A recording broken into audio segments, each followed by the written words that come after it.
Welcome to my channel. So અહીંયા આજે હું બનાવી રહી છું એક નવી બીજી રેસીપી ચણા દાળ એન્ડ ઓનિયનની. સો અહીંયા મેં ચણાની દાળ પલાળવા મૂકી દીધી છે અને એની અંદર મેં મીઠું અને હળદર થોડું એડ કર્યું છે ને થોડુંક ડીપ ઓઇલ નાખ્યું હતું મેં અંદર. અને અહીંયા આગળ મેં બધું મારું કટ કરીને રેડી કર્યું છે. ડુંગળી, ટામેટાં, લસણ અને આદું. અને સૌથી પહેલાં હું આદું, લસણ અને લીલા મરચાં, ટામેટાં અને ડુંગળી એની મિક્સરમાં ગ્રેવી કરી દઈશ. અને આ જે સ્લાઇસવાળી ડુંગળી છે એ હમણાં સાઈડમાં રહેવા દઈશ, એ પછીના સ્ટેપમાં લેવામાં આવશે.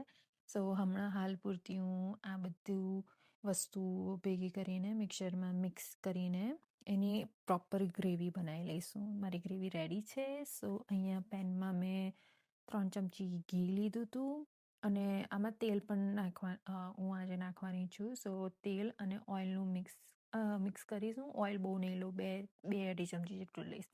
એની અંદર મેં વઘાર્યા મરચાં અને બધા ખડા મસાલા નાખ્યા હતા, ધાગરના ફૂલ, તજ ને મરી ને લવિંગ.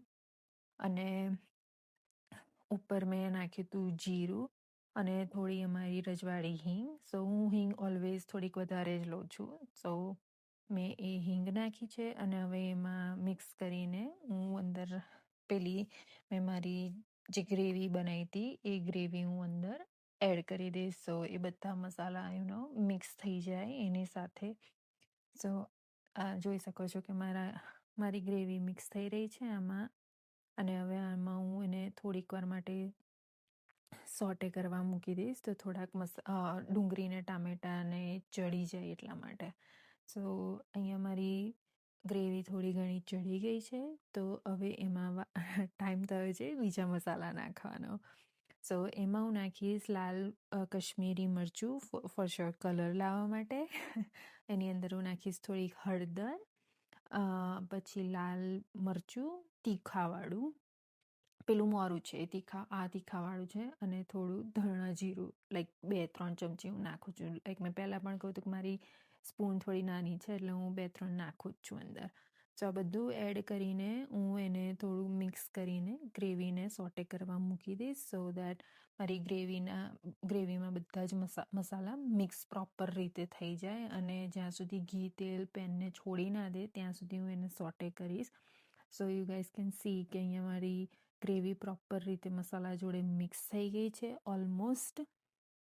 સો એમાં હું 1/4 કપ દહીં લીધું હતું, એ મેં દહીં એડ કર્યું આમાં, કારણ કે મેં ટામેટું મેં એક જ લીધું હતું, વધારે નહોતું લીધું. તો અહીંયા આગળ 1/4 કપ દહીં લીધું અને દહીં મેં મોડું લીધું હતું, ખાટું નહોતું. સો બધું ભેગું કરીને ફરીથી એને સોટે કરવા દઈશ જેથી કરીને બધું દહીં સાથે પણ મિક્સ થઈ જાય. અને મારું તેલ ને ઘી છૂટું પડી ગયું છે ગ્રેવીથી. સો ઓલમોસ્ટ મારી ગ્રેવી રેડી થઈ ગઈ છે અહીંયા આગળ. સો અને હવે હું આમાં એડ કરીશ, પાછળ તમે જોઈ શકો છો મારી ચણાની દાળ પણ ઓલમોસ્ટ રેડી થઈ ગઈ છે બોઇલ કરીને. સો અને 5-6 કલાક પહેલાં પણ પલાળીને મૂકી રખાય અને 30 મિનિટ પહેલાં પણ પલાળીને ગરમ પાણીમાં અને આવી રીતે બોઇલ કરીને મેં એમાં એડ કરી દીધી. સો સોફ્ટ થઈ જાય એકદમ ખાવા લાયક. તો આમાં મેં ભેગી કરી દીધી અને એની અંદર મેં નાખી પેલી સ્લાઇસ કરેલી ડુંગળી જે મેં સાઈડમાં કાપી હતી એ હવે આમાં એડ કરીને બધું મિક્સ થવા દઈશ અને મિક્સ કરીને થોડીક વાર સોટે થવા દઈશ. તો ચણાની દાળમાં અને આ ડુંગળીમાં બધા મસાલા બધા ફરીથી ભેગા થઈ જાય, મિક્સ થઈ જાય, તો લાઈક વિધાઉટ ટેસ્ટ ના લાગે. અને આમાં મેં થોડુંક એડ કર્યો હતો રજવાડી ગરમ મસાલો. સો હું લાસ્ટમાં રજવાડી ગરમ મસાલો અને સોલ્ટ એડ કરું છું, એટલે બધું એકવાર બધું ભેગું થઈ જાય પછીથી હું છેલ્લે નાખું ને તો એનો સ્વાદ આવે. અને રજવાડી ગરમ મસાલો હું બહુ ખાસ વધારે નથી નાખતી, કારણ કે પછી ગરમ મસાલાનો વધારે સ્વાદ આવે. અને અહીંયા મેં અડધો કપ પાણી લીધું હતું ફોર ગ્રેવી માટે, એટલે થીક ગ્રેવી ના રહે એટલા માટે. સો આમાં એક જ ડુંગળી લીધી હતી, એક ટામેટું લીધું હતું, એક લસણ ને એક આદુનો નાનો ટુકડો.